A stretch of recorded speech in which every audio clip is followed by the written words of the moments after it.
Olá pessoal, mais uma vez de volta aqui para mais um vídeo no nosso canal YouTube e hoje com um assunto que confesso para vocês e me deu uma canseira muito grande, porque é um tema que é praticamente o assunto que não morre nunca para mim. É um dos temas que eu mais estudei durante toda a minha vida. E quando me propus vir aqui falar com vocês, pensei comigo, pode ser fácil, porque é a coisa que eu mais estudo, talvez é o assunto que eu mais falo nos últimos tempos, mas não. Confesso para vocês que eu mesma me surpreendi. Gastei muitas horas pesquisando o assunto e eu sei que vocês estão curiosos, então eu vou falar. O nosso assunto hoje é a aveia safena. Tudo sobre a safena, verdade e mitos. Gente, me deu uma canseira.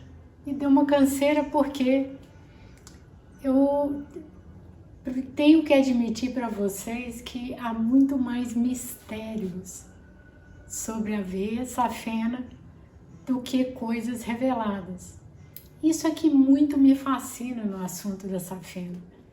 É porque gastando uma vida inteira, décadas de estudo sobre essa aveia, eu penso que não cheguei nem perto de entender a importância da safena, papel da safena na história, não só da medicina, mas na história mundial, a começar do termo safena.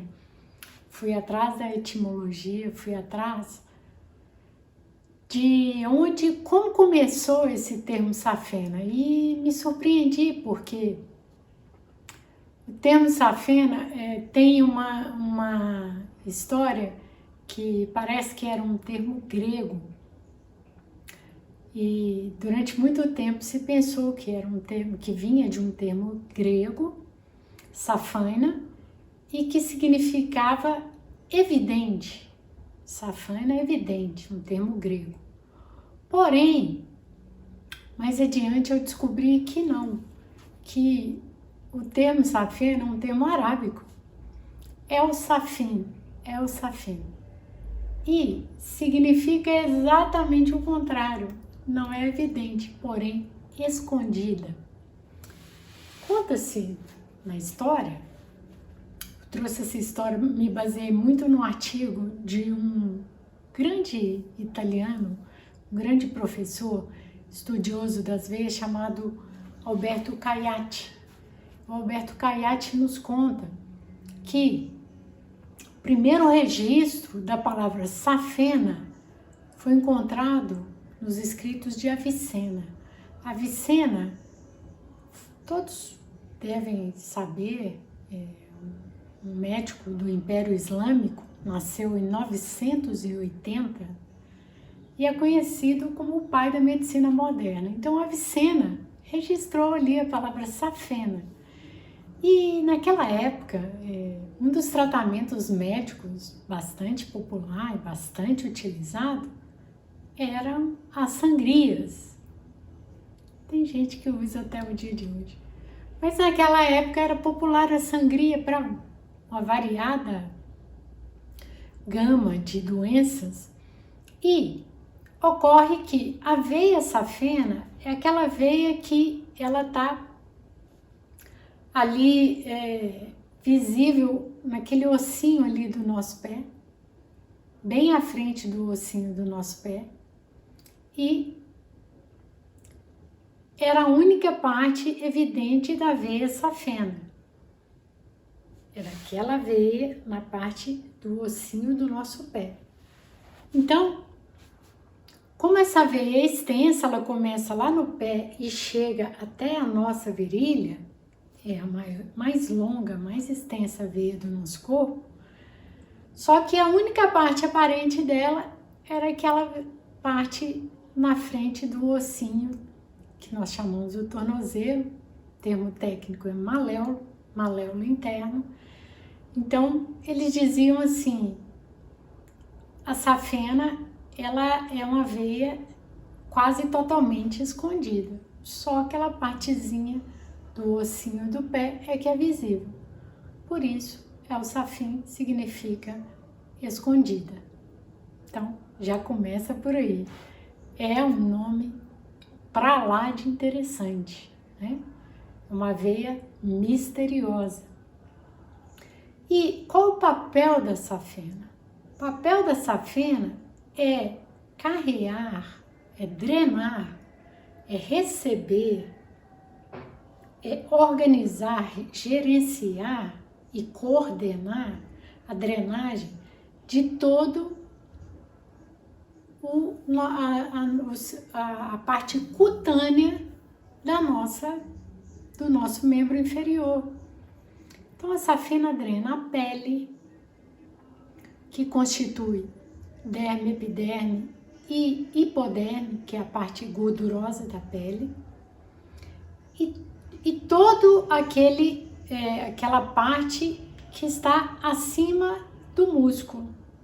Então, todo o tecido cutâneo, incluindo epiderme, derme e hipoderme, que é a parte gordurosa, todas as veias vão confluindo como se fossem pequenos ramos, juntando pequenos galhos um pouco maiores e maiores, até chegar a troncos, que são os troncos safenos. Muitas pessoas perguntam, mas nós temos mais de uma safena? Sim, nós temos várias safenas, na verdade. Nós temos uma principal que tem nome de rainha, a safena magna. Essa que vai do ossinho do pé até a virilha, safena magna. E temos uma outra que sai também do pé e vai para a veia atrás do joelho, chama-se safena parva. Podemos chamá-las também de safena interna, que é a maior, magna, e safena externa, que é a menor, parva. Ademais, temos ainda algumas safenas acessórias, que nós não vamos nos deter muito, mas safena acessória anterior, safena acessória posterior.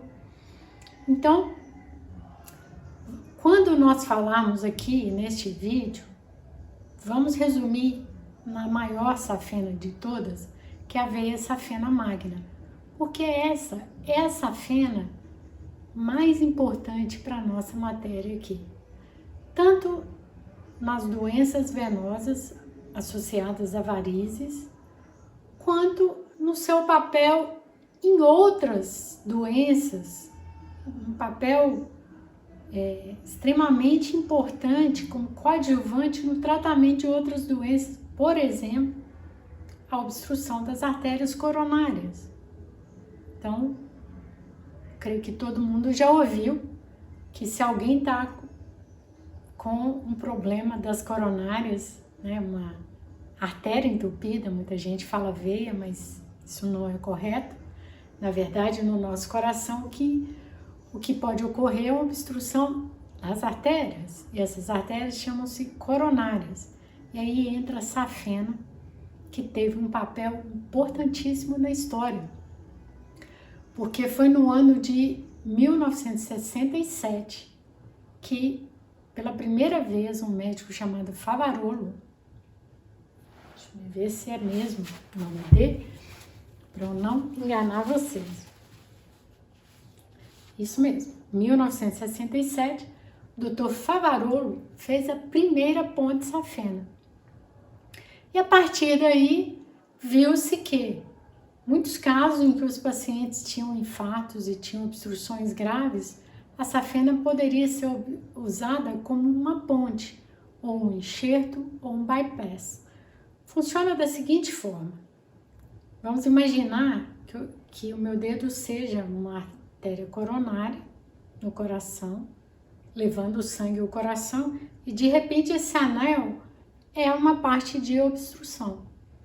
Então, como que foi pensada a solução para esse problema lá atrás, na década de 60, no século 20 ainda? O que nós podemos fazer? Nós podemos criar uma ponte usando um vaso em que ele vai ser anastomosado aqui, ele vai ser costurado aqui, vai ultrapassar a obstrução e ser costurado aqui. E aí está feita uma ponte safena e a parte obstruída não vai mais precisar, não vai ter mais função. Mais adiante, descobriu-se que usar pontes de vasos arteriais poderia funcionar por mais tempo, ter um tempo de perviedade, de abertura daquela ponte maior usando artérias, por exemplo, a artéria mamária interna esquerda. E mais adiante, outras artérias, como a artéria, por exemplo, aqui do punho, a artéria radial. Mas o fato é que nem sempre essas artérias elas estão disponíveis, às vezes elas são muito finas, ou às vezes o paciente precisa de mais de uma ponte. Então, a safena permaneceu sendo, na cirurgia cardiovascular, um grande vaso coringa para substituto de artérias. Daí uma grande importância da safena. Essa importância veio caindo um pouco nas últimas décadas, a partir do advento dos stents, dos dispositivos endovasculares. Então, através de um procedimento endovascular, em que se entra através da virilha, insere-se ali aquela molinha, aquele stent. Ao invés de eu fazer uma ponte, eu agora entro por dentro do vaso e coloco uma armação metálica, usando um balão, e ali eu consigo abrir aquela área obstruída e não precisar fazer mais uma ponte. Um baita de um avanço tecnológico fantástico. Ajudou muito, porque a cirurgia é uma cirurgia traumática, uma cirurgia que tem que abrir o peito, que tem que abrir esse osso central que se chama externo, afastar as costelas, extremamente traumática, com maiores riscos, com uma recuperação mais custosa, com mais complicações, mas o fato é que nem sempre os procedimentos endovasculares eles funcionam, eles conseguem resolver. E tem pacientes que têm múltiplas lesões e que precisam realmente do procedimento cirúrgico, da ponte. E aí é que entra a nossa safena. Então, gente, a safena, ela tem uma importância fundamental no sistema venoso. Por quê? Porque ela é rainha, ela é gerentona, ela é a chefe da drenagem de todo o sistema cutâneo do membro inferior, e não é pouca coisa. Olha a extensão que nós temos de pele, de tecido gorduroso, quantidade de veias que vão carreando o sangue de drenagem desses tecidos e se encontrando em vasos cada vez maiores, como se fosse uma árvore que vai engrossando, da extremidade para o centro, até chegar em troncos, e esses troncos são as safenas. E as safenas têm comunicação direta com quem? Com as veias do sistema profundo, que essas veias do sistema profundo são maiores e carregam maior parte do sangue, porém a safena, ela desova todo o seu conteúdo no sistema profundo e se comunica diretamente com as veias profundas, daí a sua grande importância. Eu digo que a safena é uma veia mais delicada, é uma veia de um sistema menor, que é o sistema superficial, e que conecta com o profundo, que é o sistema mais importante. Mas seria como se fosse assim, aquela parte feminina que aparentemente é mais delicada, que é mais, vamos dizer, ela tem menos força, mas ela tem um poder muito grande, e quando a safena está doente, ela pode trazer um transtorno muito grande para todo o sistema venoso. O fato é que lá no passado, nossos antepassados, nossos ancestrais, cirurgiões vasculares, quando eles recebiam pacientes com varizes, há muitas décadas, eram pacientes, normalmente mulheres que tiveram inúmeras gestações, era comum mulheres terem 10, 15 filhos. Então, esse quadro, esse fato, e aí eu já vou trazer um fator de risco aí de doença, de varizes, também associada à safena, essas mulheres com quantidade muito grande de varizes, e normalmente mulheres que tiveram várias gestações, apareciam com quadros exuberantes, eram pacientes com varizes muito calibrosas, muito grande quantidade de varizes, e aí estudos já iam conduzindo para o entendimento de que a veia safena estava muito envolvida nesse quadro de varizes muito exuberante.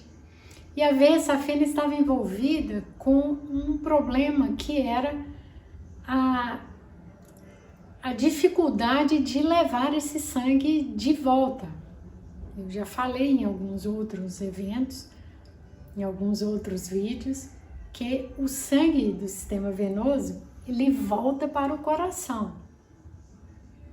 Todo o sangue venoso, ele está vindo de uma região, que pode ser um membro, que pode ser um órgão, e voltando para o coração. A ida pelas artérias. Sendo assim, o papel das veias em geral e da safena em particular é trazer o sangue subir de volta para o coração. E aí eu dizia para vocês que o sangue venoso, quando nós temos varizes, há uma dificuldade nessa volta. E muitas vezes até uma inversão do fluxo dentro dos vasos. Esse é um conceito que a gente tem dificuldade de explicar para os pacientes, mas eu uso uma metáfora dessa forma. Imagine que o coração é um grande depósito, e todos os nossos órgãos funcionam como se fossem órgãos, membros, por exemplo, meu rim, meu fígado, minha mão, meus pés. Todos esses órgãos são como se fossem supermercados. Então, o coração é um grande depósito e os órgãos e membros seriam como se fossem os supermercados. Então, imagina que do depósito central, onde estão as mercadorias, onde estão os produtos, onde estão todos aqueles itens que são vendidos no supermercado, eles estão num grande depósito, que é o coração. E o coração, ele vai enviar essa mercadoria para os mercados, que são os membros, são os órgãos. E ele vai enviar através de quem? De caminhões que se chamam artérias. Daqui desse grande depósito vão sair os caminhões levando a mercadoria, que é quem? Que é o sangue. E esse sangue, ele sai novinho, ele sai rico de oxigênio, ele acabou de passar no pulmão, ele está saindo, são mercadorias novas, são produtos novos, que vão chegar lá no mercado para serem consumidos nos nossos órgãos pelas células, que precisam de combustível, é como se fosse nós os consumidores, são as nossas células que compõem nossos órgãos. Então daqui vão sair aqueles caminhões que são as artérias, carregadas com os produtos prontos para o consumo, que é o sangue rico em oxigênio, certo? Quando essas artérias, que são esses caminhões, chegarem nos órgãos e nos membros, o que vai acontecer? Eles vão entregar esse produto, que é o sangue rico, oxigenado, e vão pegar o que de volta? vão pegar de volta, eles vão voltar com o resíduo que ficou do lado do supermercado. O supermercado, ele produz um resíduo, que é o gás carbônico, que é o CO2, e esses caminhões vão voltar de novo para a central, não vazios, mas trazendo o resíduo, que é o sangue contendo o gás carbônico, que é o material a ser eliminado. Essa volta é através da veia. Só uma maneira simples que eu tenho de dizer, de explicar como funciona a circulação sanguínea. Vai pela artéria, volta pela veia. Vai por artérias grossas, calibrosas, que são grandes caminhões, até a pontinha ali, até o mercadinho menorzinho. Depois volta aqueles caminhõezinhos menores, entregam para os maiores e chegam em veias grandes, passa pelo pulmão, joga fora o gás carbônico, pega o oxigênio e volta de novo o circuito. E isso é a beleza do ciclo cardíaco. Isso está acontecendo cada vez que o seu coração bate, ele dá uma ciclada dessa. Agora vamos entender as veias nos membros inferiores. Porque para falar da safena, eu tenho que falar das veias em geral. A gente já começa a raciocinar que é um grande problema na volta do sangue venoso que vem das pernas. Por quê? É muito simples. A subida. Nós temos uma força no planeta puxando para baixo. E aí, quando o nosso sistema venoso dos membros inferiores vai fazer o retorno para o coração, ele tem uma constante oposição, a menos que a gente esteja deitado. Então, na hora que a gente está deitado dormindo, não há oposição. Mas quando nós levantamos e começamos as nossas atividades diárias, o sangue vai ter que subir. E essa subida, ela não é fácil. Nós precisamos de força, de energia, de poder para que essa subida ocorra. Existem vários mecanismos, mas eu vou falar do poder principal. O poder principal é a musculatura. Todas as vezes que a musculatura contrai, há um bombeamento do sistema venoso. Isso é algo que eu tento simplificar, mas é de uma complexidade gigantesca. Dentro das nossas veias existem válvulas muito parecidas com as válvulas que estão dentro do próprio coração. E há um sincronismo entre essas válvulas. Essa é uma parte que a gente ainda tem muito o que entender. Mas o fato é que a musculatura do nosso membro inferior, principalmente a batata da perna, que nós chamamos de panturrilha, toda vez que ela contrai, nós chamamos de sístole, da mesma forma que nós chamamos a contração do coração de sístole. E todas as vezes que o músculo da batata da perna, que é a panturrilha, relaxa, nós chamamos de diástole, da mesma forma que nós chamamos o relaxamento do coração de diástole. Veja como é interessante e como são coisas que estão aí no nosso organismo e que tem uma semelhança e que nós ainda não entendemos completamente, mas é de uma beleza e de uma complexidade muito grande. Enfim, existem essas válvulas que, quando há contração muscular, elas se abrem e permitem que o sangue passe para cima.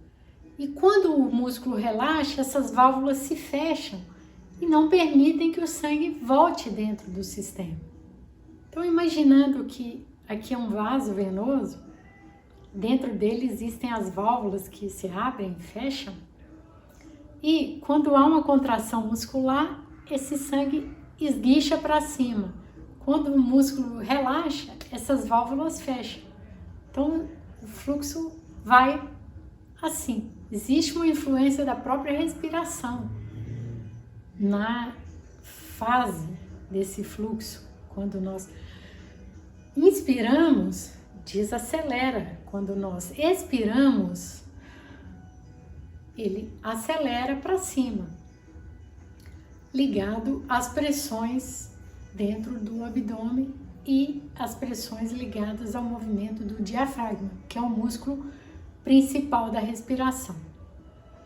Bem, quando eu falei para vocês da volta, do retorno venoso, do poder da gravidade, da ação dessas válvulas que são freios, que não deixam que essas válvulas abrem permitindo subir, mas travam impedindo a descida. Então, das chaves de entender o problema das varizes já está nesse mecanismo das válvulas. Por quê? Se eu tiver um defeito no funcionamento dessas válvulas, que abrem para cima, deixando o sangue subir, mas travam quando há uma desaceleração, se essas válvulas pararem de funcionar, pode ser que elas permitam o sangue descer, porque a gravidade está lá puxando para baixo o tempo todo. Então já começa por aí. Começa o problema das varizes, o problema do sistema venoso, o problema que muitas vezes ocorre na safena, é uma inversão do fluxo, que nós chamamos de refluxo. E essa inversão do fluxo está ligada a essas válvulas, mas está ligada também a problemas na parede da veia. E aí vem um dilema Tostines que nós temos no sistema venoso. O que é o dilema Tostines? Talvez algumas pessoas se lembrem daquela propaganda lá do passado do Tostines que diz que vende mais porque está sempre fresquinho ou está sempre fresquinho porque vende mais? E ali na propaganda explorava essa crocância do Tostines sem responder a pergunta: será que ele vende mais porque ele está sempre fresquinho ou será que ele está fresquinho porque ele vende muito, está sempre tendo um Tostines novo produzindo? O que é o dilema Tostines aplicado ao sistema venoso e a doença das varizes? Nós ainda não conseguimos saber se o problema começou na parede da veia e foi atingindo o mecanismo das válvulas até causar o defeito, ou se o problema começou nas válvulas e essas válvulas começaram a funcionar de forma defeituosa, causando um refluxo, aumentando a pressão no sistema e perturbando, dilatando a parede venosa e causando perturbações. Nós não sabemos. Aí eu já começo a ressaltar para vocês como é difícil o problema das varizes. E muito mais ainda da safena, porque nós não, no passado, aí eu vou voltar lá para os nossos pais do passado, que eu comecei a mencionar essa história e interrompi. Agora eu vou pegar de onde eu parei lá atrás. Quando eles viam as mulheres que tinham tido 10 filhos, 12 filhos, 15 filhos, 20 filhos, com aquela quantidade gigantesca de varizes, eles começaram a perceber que havia esse distúrbio e essa veia safena, muitas vezes eles conseguiam perceber o problema na safena, porque essa safena ia se tornando uma veia com tanto refluxo que ia se dilatando ao ponto de começar a ser visível através mesmo do exame físico. Às vezes conseguia se palpar a safena, ela tinha uma dilatação tão grande.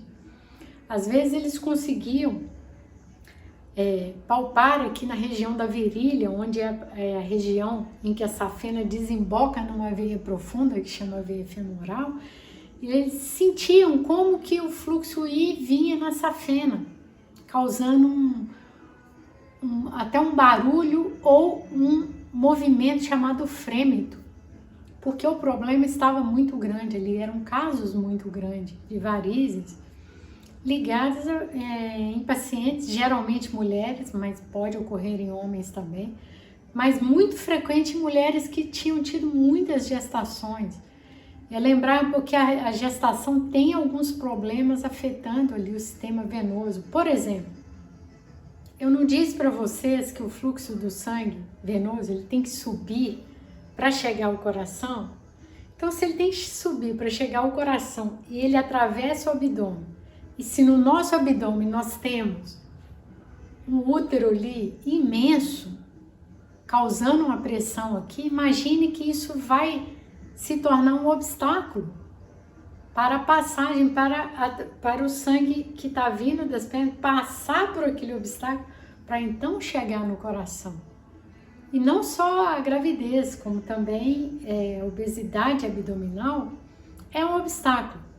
Pensa que eu estou subindo, pensa que eu estou transitando aqui e eu vou ter que subir um obstáculo, ou seja, eu vou ter que ter uma potência de motor maior, porque eu estou na subida e ainda tem um outro obstáculo, como se fosse uma elevação na pista. É a maneira que eu tenho de explicar para vocês que tanto a obesidade quanto a gravidez são obstáculos a mais, além da força da gravidade no retorno venoso. Existem outras questões da gravidez que perturbam o sistema venoso, mas não é meu foco me deter aqui. Então vamos voltar lá atrás. Nossos pais pegavam os pacientes com muitas varizes e aí eles começaram a perceber que essa veia muito importante, que era a safena, que eles já conheciam aí na anatomia, nas dissecções, e eles começaram a perceber que havia essas alterações de refluxo, eles começaram a perceber essa inversão de fluxo.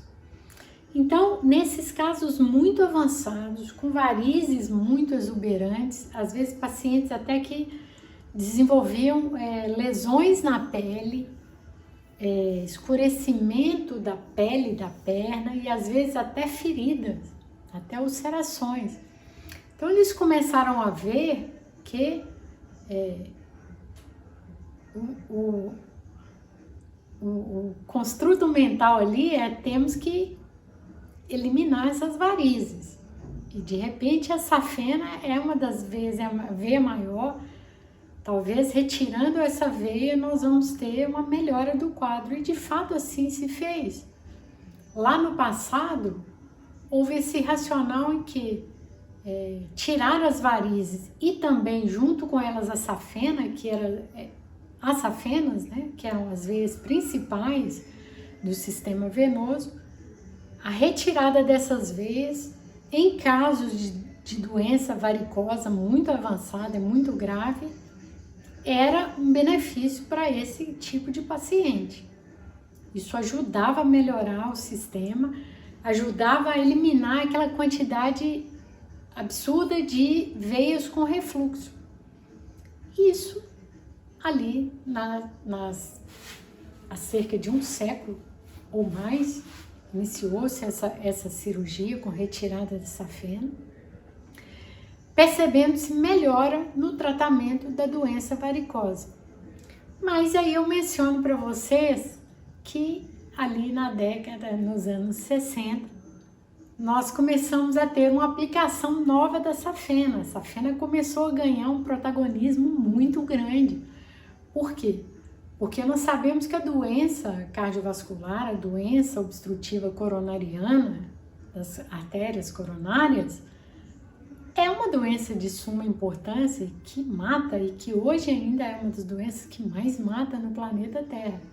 Sabemos que temos mais de 15 milhões de pessoas com doença coronariana, segundo a Associação Americana do Coração, dados aí de 2016. Então, desde aquela época já se começou a pensar o que nós vamos fazer com esses pacientes que têm obstrução coronariana e que infartaram, que vão infartar de novo. Como é que nós vamos fazer? E aí essa providência genial de pensar, vamos fazer uma ponte e pensar o que nós usaríamos como ponte? Vamos usar a safena. Então a safena ganhou esse grande protagonismo, tratamento de uma doença letal, de uma doença que matava milhões de pessoas e que não tinha uma solução adequada na época. Com isso, as safenas começaram a ser preservadas, começaram a ser poupadas. A importância da safena cresceu grandemente. e só se tirava realmente uma veia safena quando essa veia safena estava extremamente danificada e o paciente estava extremamente grave no quadro de varizes. De outro modo, não. O paciente poderia ter varizes, mas tratar de uma forma a não mexer na safena, pois a safena viria a ser um coringa para futuras complicações coronarianas. Então, isso no século XX, né, na segunda metade do século XX, esse pensamento ele predominou. Safena, substituto arterial, e eu ainda não mencionei que a safena não serve para ponte só na coronária. Realmente a coronária, o coração é um órgão mais nobre, mas as safenas são substitutos também quando nós temos obstrução nas artérias das pernas. E que substituto, até nos dias de hoje, é um substituto imprescindível quando se necessita de fazer uma ponte safena. Lembrar que os stents também se aplicam nos membros inferiores, mas nem sempre, nem sempre. Então, as safenas são substitutos coronarianos, são substitutos das artérias das pernas, são substitutos, muitas vezes são usados em enxertos de cirurgia plástica, quando nós temos perdas teciduais, muitas vezes nós temos enxertos usando a veia safena para que esse transplante de uma parte de pele para um local de perda seja mais bem sucedido. Então, as aplicações da safena são muito importantes. E na segunda metade do século XX, essa tônica de que a safena era um vaso extremamente importante como substituto arterial, principalmente nas pontes coronarianas, ela predominou. Entretanto, com o advento da tecnologia, com os procedimentos angioplastias, com stents, o número de pontes, seja pontes com artérias mamárias, seja pontes com artérias safenas, ele reduziu drasticamente. Isso é muito bom. Contudo, a safena perdeu um pouquinho esse protagonismo, essa importância, essa relevância como um substituto arterial nas pontes coronárias e até mesmo nas pontes periféricas, porque os stents também começaram a ser usados nas artérias periféricas. Então, a sua importância reduziu, a importância da veia safena caiu. Paralelamente, no mesmo advento da tecnologia, começaram a surgir os procedimentos endovasculares para tratamento das veias safenas. Lembrar que eu não expliquei que a cirurgia de tratamento da safena, que durou mais de um século, consistia numa incisão na virilha, uma incisão ou ao nível do joelho ou ao nível do tornozelo, com uma extração, que nós chamamos de fleboextração, que é uma espécie de arrancamento por dentro da pele, para não causar uma incisão muito grande, mas era uma cirurgia boa, uma cirurgia efetiva, porém com um certo grau de trauma que toda cirurgia envolve. E com o advento dos procedimentos endovasculares, essa intervenção na safena, ela tornou-se muito mais elegante, muito menos invasiva e muito mais atraente.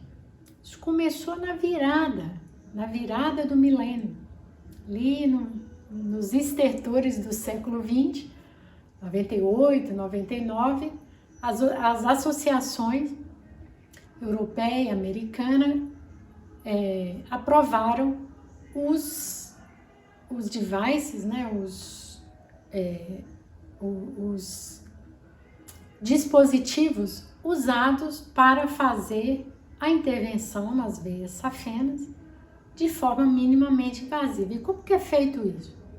Já no ano de 2001 eu tive o privilégio de estar nos Estados Unidos, num centro chamado Jobs Vascular Center, e ali eu vi um dos primeiros procedimentos usando uma tecnologia chamada radiofrequência, guiada com ultrassom vascular, em que não se cortava, apenas se puncionava, guiada com ultrassom, com uma agulha, passava-se esse catéter por dentro da veia até o nível em que a safena, antes da safena unir com o sistema profundo, de uma forma muito elegante, muito interessante, fascinante até. E ali,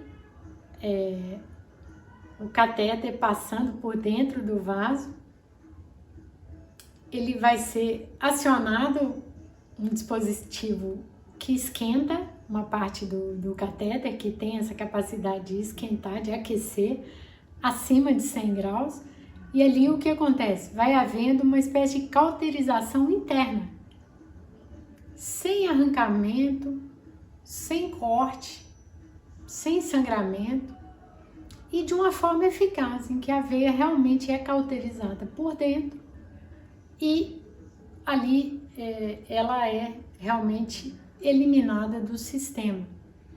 E realmente todos nós observamos esse movimento e o advento dos dispositivos da chamada termoablação da safena, tanto a radiofrequência, que eu mencionei, que eu vi pessoalmente lá no ano de 2001, nos Estados Unidos. Depois, as fibras óticas de laser começaram a crescer também e ganhar espaço nesse mesmo tipo de tratamento, que são as termoablações. Então, a nossa esperança nesse procedimento foi muito grande. Por quê? Porque não há termos de comparação entre fazer o procedimento cirurgicamente e fazer de forma endovascular a termoablação. Realmente foi um ganho extraordinário, um ganho extraordinário.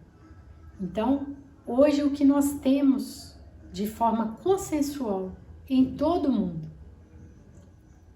se tivermos que eliminar uma veia safena, que antigamente era feita de forma cirúrgica, hoje os procedimentos de termoablação são, sem sombra de dúvida alguma, superiores à cirurgia. Então, se uma safena tiver que ser eliminada, que o seja pela termoablação. Não queremos aqui dizer que a cirurgia desapareceu e foi erradicada, de forma alguma.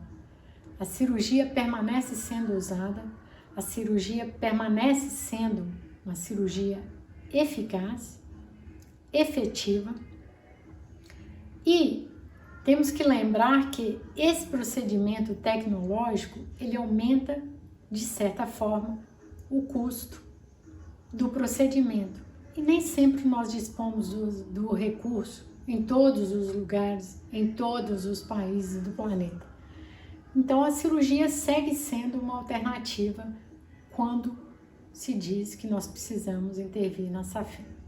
Agora, tendo dito isso, eu vou colocar para vocês, nesse assunto fascinante da veia safena, por que eu tenho como opinião bem fundamentada que nos casos leves de varizes, daqui a pouquinho eu vou explicar qual é a classificação feita hoje, aceita mundialmente, para classificar a doença venosa de varizes, eu vou explicar para vocês porque nos casos leves e nos pacientes jovens, e entenda-se por jovens pacientes abaixo de 40, 45 anos, eu penso que as primeiras providências de tratamento da doença venosa, doença de varizes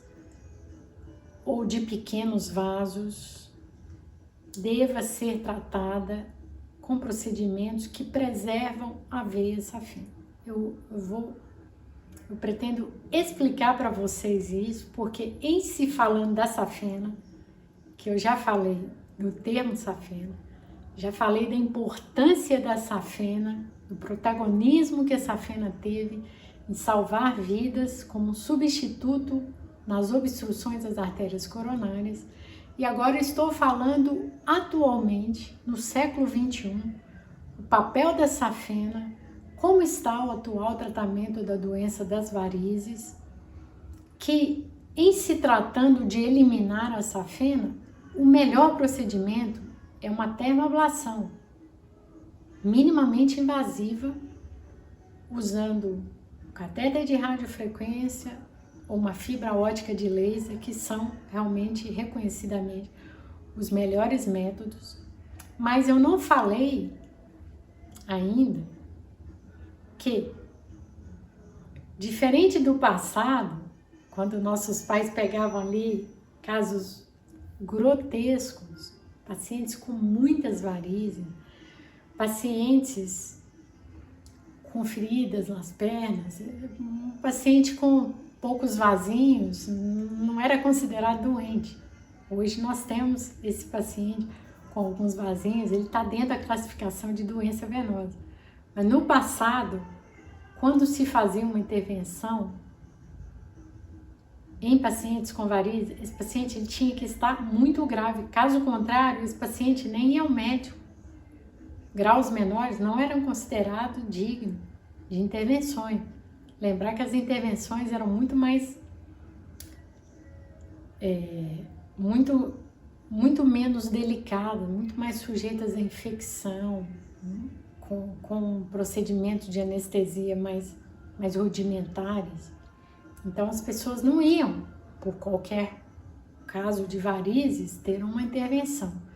E nós podemos assumir que em doença varicosa avançada, com varizes exuberantes, com marcas, com a pele escurecida, com feridas, a safena realmente quase sempre está envolvida, está comprometida, está doente.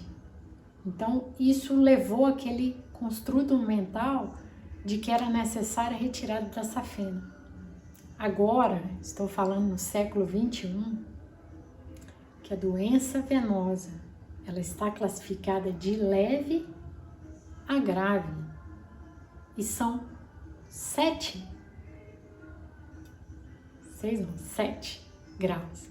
Porque nós temos o 0, o 1, o 2, o 3, o 4, o 5 e o 6. São 7 graus. 0, 1, 2, 3, 4, 5, 6. Dentro desses números, nós temos um desdobramento. Por exemplo, o 4 tem o 4A, B e C. O 6, que é uma úlcera aberta, tem a úlcera recorrente.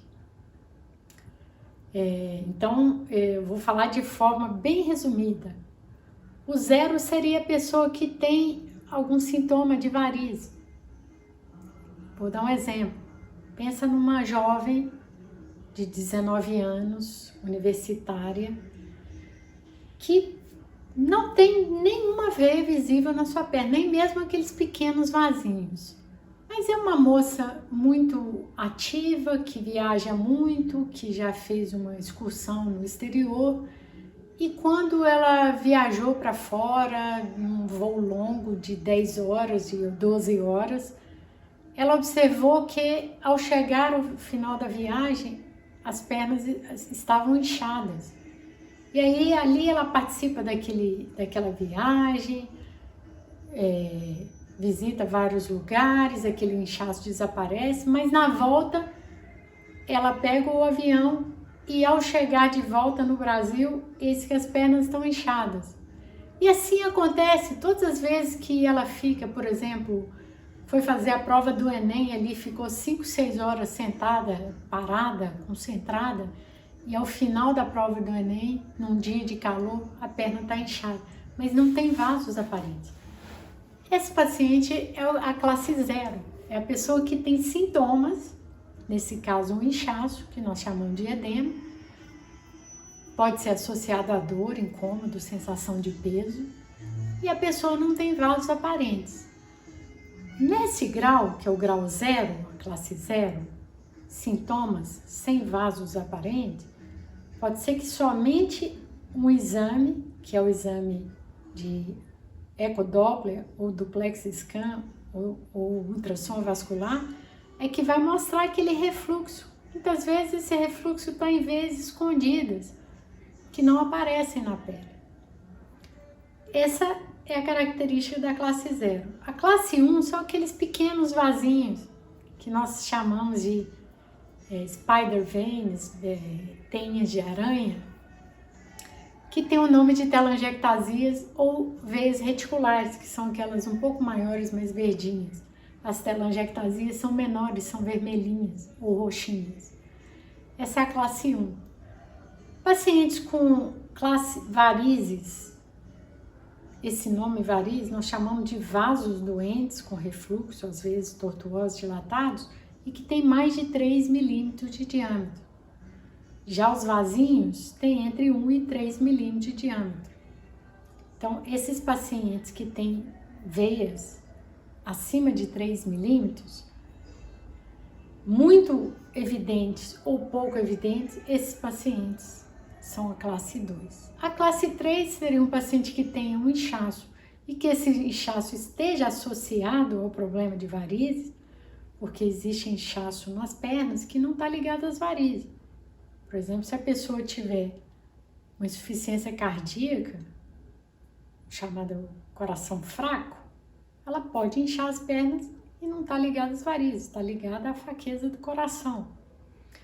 Mas a classe 3 seria o inchaço ligado às varizes. Agora, as classes 4, 5 e 6, aí são classes que já ofendem o tecido cutâneo. Nós chamamos as classes com skin changes. O que são skin changes? São mudanças na pele. Quais são essas mudanças? São mudanças da coloração da pele. A pele vai adquirir uma coloração mais escurecida, mais amarronzada ou até mesmo quase enegrecida. São alterações de textura da pele. A pele ela vai ganhando um aspecto inflamatório, isso traz uma espessura aumentada a essa pele. Pensa se você tem uma região inflamada no seu corpo. Essa região inflamada, ela tende a espessar, porque ali na inflamação tem um inchaço. Essa pele vai espessar. Muitas vezes essa pele adquire um aspecto até de uma pele paquidérmica, dura, sem elasticidade, escurecida. E ali é o cenário em que começa a haver processo inflamatório que vai chegar a um eczema. Que é um eczema? É uma manifestação em que há ali um prurido, uma coceira, uma irritação dessa pele, até chegar ao grau máximo, que é uma ferida, uma ulceração aberta, que nós chamamos de ulcerativa. Então vamos relembrar. 6. 0. Sintomas sem veia aparente. 1. Vasinhos entre 1 e 3 milímetros. 2. Varizes, que são veias doentes acima de 3 milímetros. 3. Inchaço ligado à veia. 4. Escurecimento da pele. 5, eu vou pular. 6 é uma ulcerativa e agora eu volto para o 5. Quando essa úlcera cicatriza, o paciente volta a ser 5. Lembre-se que quem chegou ao 6 não volta mais abaixo do 4, ele volta para 5. Por quê? Quando a nossa pele ulcera ali devido à doença venosa e ela cicatriza, aquela região tem um alto risco de reabrir aquela ferida. Mas eu não vou me deter nesse problema da úlcera venosa, por quê? Porque aqui a gente tem que fechar o assunto da safena. Porque eu vou chegar no clímax desse vídeo, dessa apresentação, que é porque eu tenho a minha convicção formada, tendo dito a vocês do passado, do histórico da safena, desde a origem do termo safena, passando pelo protagonismo da safena na segunda metade do século XX, quando ela foi um dos principais substitutos nas pontes coronarianas, e agora no atual momento em que nós temos procedimentos extremamente elegantes, minimamente invasivos, para intervir na veia safena. Mas por quê? Essa é a pergunta que não quer calar. Por que eu tenho a minha convicção formada de que, se nós estamos pegando o paciente, lembra da classificação que tem 7 níveis, esse paciente é um paciente do nível 1. O 0 eu não vou falar porque normalmente o paciente 0 ele já tem um tratamento conservador. O nível 1, que são pequenos vasinhos, e o nível 2, que são veias acima de 3 milímetros, que podem estar aparecendo mais ou menos evidente na perna, mas que essa pessoa, esse paciente, não tem nenhuma marca na pele. Então são classes leves, é o 1, é o 2, e esses pacientes, sobretudo os jovens, e quando eu falo jovens, eu estou sendo bem ampla no conceito, que poderia ser um paciente até abaixo de 40, 45 anos. Esses pacientes, eu estou convencida, é o meu critério, é o critério que eu tenho usado há muito tempo nos meus pacientes, iniciar com o pensamento de preservar a safena. Por quê? Vou dar as minhas razões. Em primeiro lugar, o pensamento de tirar 4 safenas de uma vez só no paciente, lá no início, quando eu falei, naquele tempo que se tratava aquelas varizes muito exuberantes, muitas vezes em mulheres que tiveram 10 ou mais gestações, se aplicava a pacientes que tinham doença muito grave, muito avançada, em que muitas vezes a safena estava bastante comprometida, em que a retirada dessa safena melhorava o quadro. Naquela época não havia toda a condição que nós temos hoje de observar o sistema venoso em tempo real com o ultrassom vascular, com o ecodoppler, com o duplex scan. Então era um pouco mais, o tratamento era indiscriminado, e com o conhecimento que eles tinham na época, eles viam que intervir nas safenas trazia benefício em casos muito exuberantes. Mas eu disse para vocês que a safena ganhou protagonismo na segunda metade do século XX. E ela passou a ser preservada. Inclusive, é um detalhe que observou-se em pacientes cujas safenas foram tiradas para usar nas pontes safenas. Esses pacientes muitas vezes tinham complicações, e tinham dor na região da retirada da safena, e até mesmo formação de varizes depois da retirada da safena, mostrando que, tirando a safena da perna para um motivo mais nobre, que era fazer uma ponte na coronária, certos distúrbios ocorriam com a retirada dessa safena, em que a safena tinha uma importância ali. Ela foi tirada com motivo nobre, mas deixou um certo problema, um inchaço na perna, até aparecimento de varizes após a retirada dessa safena para as pontes coronárias. Então, estou mostrando para vocês que houve um tempo em que a safena, ela era exaltada, ela era preservada, ela era tida em alta consideração como um material importante para o futuro desse mesmo paciente, uma aplicação para a salvação da vida dele, em caso de uma obstrução coronariana. E na virada do milênio, com o advento da tecnologia, em se tornando a eliminação da safena muito menos invasiva, começou-se a ver um aumento muito grande da intervenção na safena. E aí é que eu entro com a minha consideração que eu quero fazer para você. Aí que eu entro com a minha consideração. Enquanto o procedimento de termoablação da safena é a melhor forma de tirar uma safena,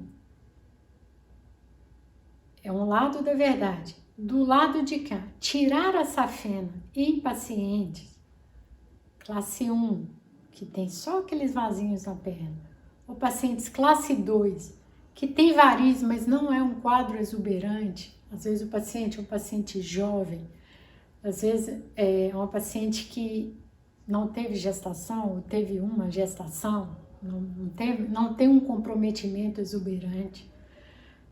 O paciente não tem nenhuma marca na pele. Eu parto do princípio que menos invasivo do que usar o laser ou a radiofrequência para tirar a safena é procurar tratar as veias, sejam as veias de pequeno calibre que são visíveis na pele, sejam as varizes que estão conectadas com a safena, mas que não são a safena, são chamados procedimentos, ablações seletivas com preservação da safena. Nessa classe de pacientes, classe 1, na classe 2, nos pacientes mais jovens, partir do princípio que é melhor preservar a safena. Qual é o meu principal argumento? Desde o século XIX, passando pelo XX, pelo XXI, nós temos uma coisa muito clara. A doença varicosa não tem cura. Não há cura para a doença varicosa.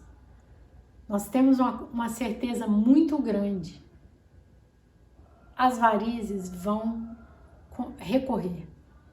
Passado um tempo X, que pode ser menor ou maior, de acordo com a tendência, com a predisposição genética, com o estilo de vida, com o número de gestações, com o fato do paciente ser um paciente ativo que fortalece a sua bomba muscular, ou um paciente sedentário, um paciente que passa muitas horas na sua profissão de pé, enfim, a doença das varizes, ela tende a repetir no decorrer da vida do paciente.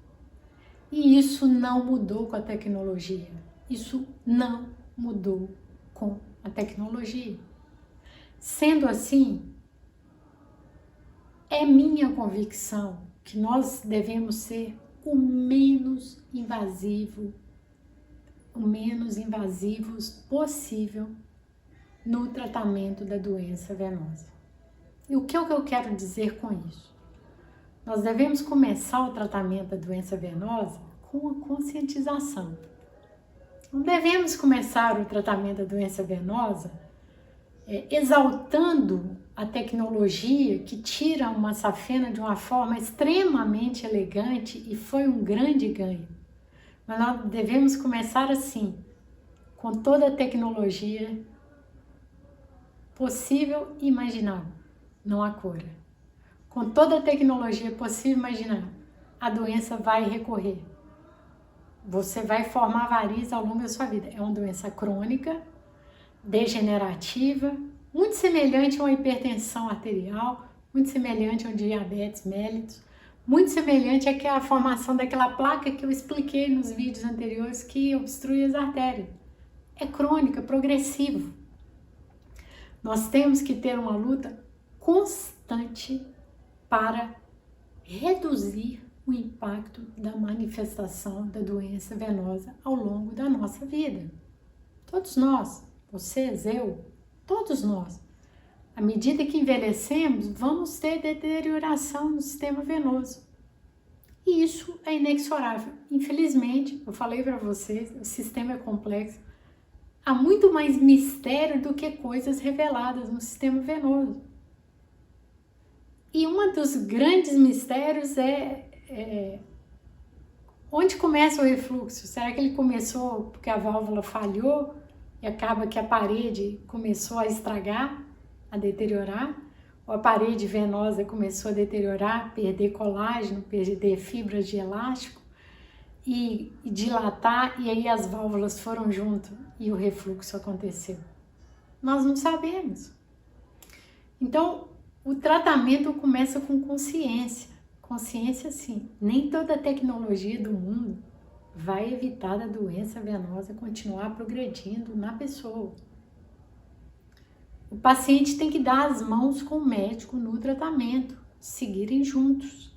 Porque assim como você começa a tratar com seu cardiologista, não para nunca, você também vai começar com o seu angiologista, cirurgião vascular, e não vai parar nunca, porque a doença vai seguir pela vida. Vocês dois juntos vão de mãos dadas, você fazendo sua parte, fazendo exercício, controlando o peso, usando dispositivos de compressão elástica que ajudam no retorno venoso e tratando periodicamente. Essa é a maneira correta. E como que nós vamos ordenar esse tratamento? Nós vamos começar pela parte mais externa. Aí que entra a questão do minimamente invasivo. O que é mais invasivo? Tirar a safena com o método com laser, com radiofrequência, ou ir tratando a rede de vasos menores e as varizes não safênicas, e deixando a safena, mesmo que com seu refluxo, ajudando a sua função, porque nós sabemos que quando nós tratamos o refluxo nas veias no entorno da safena, com muitos elementos de evidência científica, ajudamos a função da safena. Eu não vou entrar nesse detalhe agora, mas eu posso fazer um vídeo só para explicar isso e trazer evidência científica disso. E um grande argumento que para mim é um dos mais poderosos que eu posso usar quando eu preservo a safena no tratamento da doença venosa, eu sempre tenho a oportunidade de lá na frente dizer: não dá mais para preservar a sua safena. Chegou a hora, não dá mais, a safena está muito comprometida, o seu problema está se tornando grave, você está se tornando uma pessoa com skin changes, com mancha, com úlcera, com ferida. Mas isso não acontece da noite para o dia. A pessoa não dorme na classe 2 e acorda na classe 4. Jamais. Jamais isso acontece. Isso é uma observação na linha do tempo. Eu, quando vejo meu paciente, eu faço um exame rigoroso, um exame clínico, uma anamnese, um exame físico, um mapeamento o mais completo possível, com o ecodoppler, duplex scan, e vou acompanhar as manifestações, porque eu nunca vou poder saber se aquele paciente vai progredir para a classe mais grave. Lembrar que a classe mais grave, úlcera aberta, é a grande minoria dos casos. 2 a 5% dos casos de todas as pessoas que têm varizes vão desenvolver a úlcera. Então, é a minoria. Eu não preciso ser radical no sentido, já vamos diretamente eliminar a safena para eventualmente fazer uma prevenção de uma complicação abruptamente. Não, de forma nenhuma. Eu posso começar com a rede, e aliás, é o que mais incomoda os pacientes, sobretudo as mulheres. Nós mulheres nos incomodamos mais com a visão dos pequenos vasos, até às vezes, do que com dor. É a minha realidade, eu creio que é a realidade da maioria dos especialistas. Isso é relatado na literatura. Às vezes o paciente procura não porque está com dor ou com a perna inchada, mas porque não gosta da aparência dos vasos. Então, começar pelos vasos externamente visíveis e menores é um racional para mim imbatível. É por aí que tem que ser começado e pela parte que o paciente faz de medidas que vão melhorar a saúde dele por inteiro e a saúde venosa em particular. É por aí que a gente começa o tratamento. Quando há varizes, pensar em tratar, fazer ablação seletiva das varizes, as técnicas que nós escrevemos nesse livro aqui, técnica de preservação da veia safena. E no decorrer da vida do paciente, em havendo uma mudança, uma piora, que nunca vai ser da noite para o dia, esse quadro ele é lento e progressivo. Se nós virmos que o paciente está caminhando para uma fase de piora, a safena pode ser envolvida no tratamento num futuro, sendo que se formos tratar a safena, se formos eliminar a safena, sim, a termoablação é a melhor forma de fazê-lo, mas, volto a repetir, dentro das 7 classes, o 0, 1 e o 2, nos pacientes mais jovens, esses pacientes podem melhorar e de fato melhoram muito. E nós podemos poupar a safena numa grande maioria desse quadro. Não estou dizendo que em todos, mas estou dizendo que numa boa parte desses casos. Os tratamentos são decididos um a um, mas o que eu quero colocar aqui, que muitas vezes eu vejo na literatura, a maioria dos pacientes estão na classe 2, estão tendo a sua safena eliminada. Essa é uma crítica que eu faço e é um panorama com o qual eu não posso concordar.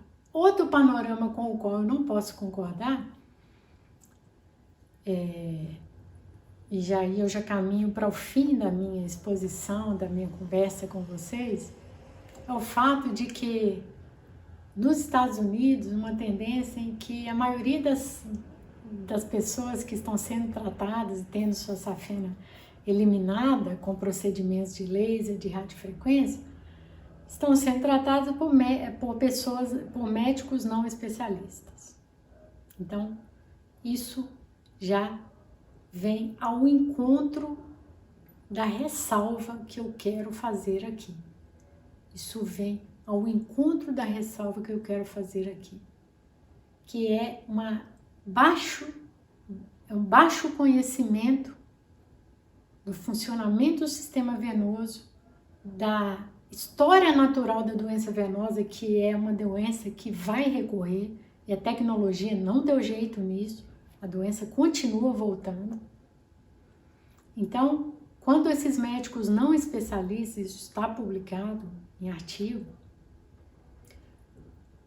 tratando as safenas, pura e simplesmente por encontrar um refluxo nessa safena, um exame que mostra um refluxo, pacientes jovens, pacientes classe 1, classe 2, não há concordância da minha parte nesse tipo de conduta. Então, eu quero finalizar dizendo que eu disse aqui tudo sobre safena. Verdade e mitos. O que é verdade? Verdade é que a safena é uma veia magnífica, fascinante. É uma verdadeira personagem. É como se fosse uma rainha. E eu assim considero a veia safena magna uma rainha, uma majestade. Tenho muito respeito por essa veia.